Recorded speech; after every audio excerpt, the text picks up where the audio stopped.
Alright, it's Hawaiian shirt day. Hello friends, I hope you are well. Welcome. It's boiling hot today for some reason and my aircon burnt down, so I don't have one. Techman Pat here, and it's time for a Sunday edition of the Dirt Report. Let's jump straight into our topics.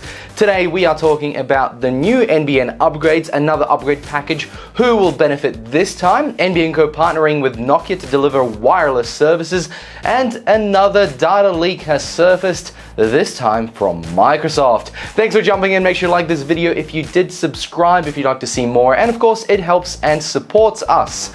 Let's get started by rolling the intro.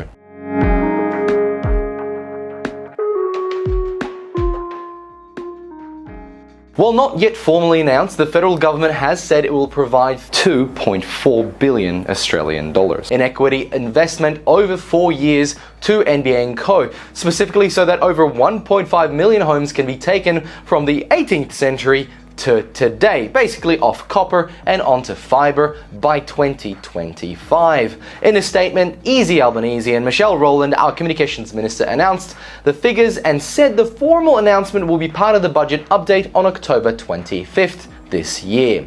They also added that this investment will also specifically benefit 660,000 regional premises, wanting to make sure that it's not just the metro areas getting the benefits of this package.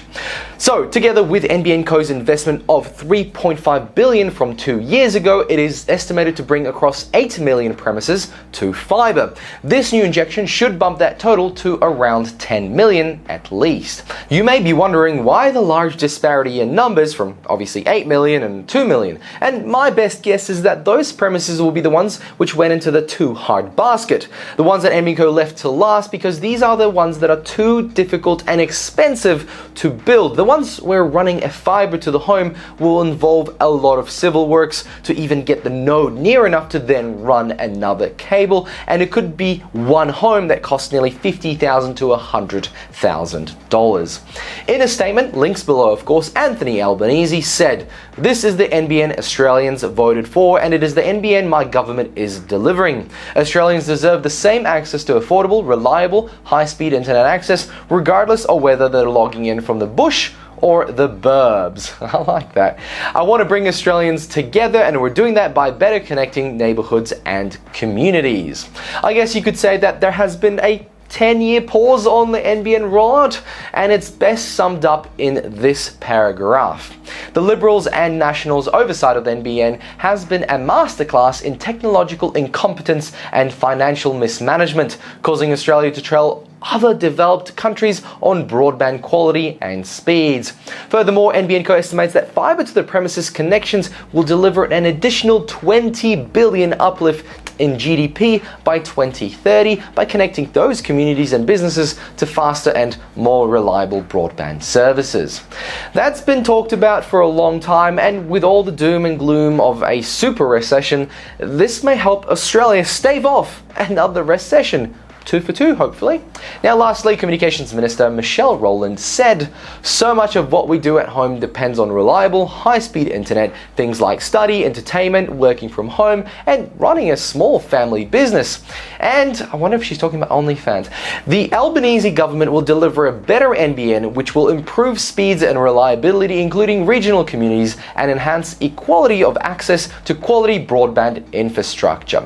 This commitment will help to ensure no one is left behind, including in regional, rural and remote communities and many vulnerable Australians. Now, unfortunately, we know the original NBN rollout plan was neutered by the Liberals to save some dollars in the short run, and spend it all again later, as we now know.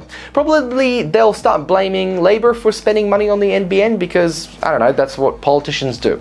Liberals brought in the ever-hated multi-technology mix, a half measure that began to cost more and more in the technology it actually utilized and became end of life. Even back in 2013, when it was announced our copper lines were 15 years over past their deathbed, that was originally actually extended by 10 years by Telstra's ongoing life support maintenance. Well done, Telstra, I guess. In any case, it's great to see progress being made and mistakes being sort of undone, though it won't happen overnight, and this is where the worry is. We are way behind schedule. Let me know your thoughts below. I do read all comments, by the way, if anyone was wondering. Next on the agenda, NBN Co's new deal with Nokia. Back in March, we saw an announcement of $750 million in upgrades to the fixed wireless network. In fact, they were going to utilize 5G to improve the wireless services and potentially provide speeds of up to 100 megabits. Now this week, NBN has chosen its vendor and Nokia was the winning party. Nokia will be supplying the 5G access hardware to customers in what was previously a satellite-only area. Now, since NBN Co's allocation of the sub-6 GHz and 5 GHz millimeter wave spectrum has been kind of sitting around unused, this is fantastic news, and finally we have a project that will give value out of that unused spectrum. And the value add for the 120,000 potential users is that these 5G systems can hit gigabit speeds if they are within 7 kilometers of the radio base station. And according to Nokia, this is a world first. But I think what they mean by this, it's a first real world deployment of this long range technology. Now, to be clear, this means that users will be hitting 100 megabits, not gigabit. But potential is there. And of course, if you're close to the tower, maybe there'll be some benefit.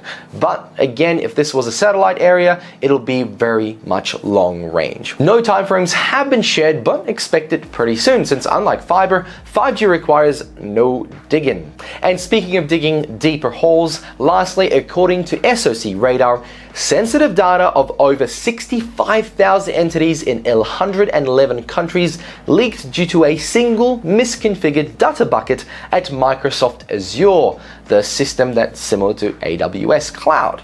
The data became public due to a misconfigured server, and the leak included proof of execution, a statement of work documentation, user information, product orders and offers, project details, and personally identifiable information and documents that may reveal actual intellectual property. China's going to have a field day. So what exactly is SOC Radar? Well, they have a built-in cloud security module that monitors public buckets to detect any information exposure of customer data. Among many discoveries, public buckets, 6 large ones contained information for more than 150,000 companies in 123 different countries. The leaks are collectively dubbed Blue Bleed by SOC Radar, of course, to better track the intelligence around it. The term Blue Bleed was coined by Ken Yoleri, a threat and vulnerability researcher at SOC Radar, and he was referring to the sensitive information leaked by 6 misconfigured buckets collectively. Now, the data seems to be from 2014 to today, and according to investigations, it has been open for months. Now, while Microsoft has said that the media is exaggerating the leak, blaming the founder of the leak rather than, well, taking ownership, I guess. So, I don't know, he who smelt it dealt it, I guess. Worst of all, the data bucket was indexed by search engines, which means you could have Googled said information if you knew what you were looking for and left page 1 of Google results.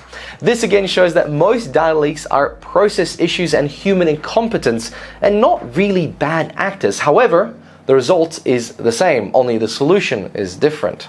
So far, Microsoft has thrown out the playbook and ignored their legal requirements. They have yet to contact customers and let them know what data has been leaked, and they have yet to notify regulators and authorities of the actual incident. Furthermore, internal communications between Microsoft management and customer account managers have instructed those managers to blow off customers who inquire about the leak. Now, this leak won't have any major effects on us plebs. The issue is more for Azure's business customers, so we can sleep easy since our statement of work is not floating around the ether. So on that happy note, we have to end this episode. Thank you very much for watching. If you liked this video, then tap the like button. If you would like to support us, please subscribe. It really helps. And big thanks to my wife for taking my son out so I can make this video. Thanks for watching. Like the video if you think that's a good thing, and usually I look after my son on Sunday, so you know, we kind of work it out. Anyway, catch you all in another one. Bye!